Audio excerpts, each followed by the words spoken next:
Me contaron que la tierrita ya está produciendo. Bastante duro le tocó lucharla. Su familia debe estar feliz, ¿sí o no? También me contaron que su esposa se encuentra mejor. Me acordé de ella. Me acordé de ella porque siempre que pasábamos por acá, ella nos daba un vaso con limonada.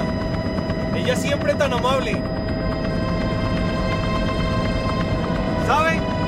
Aunque yo no lo conozco, daría la vida por usted.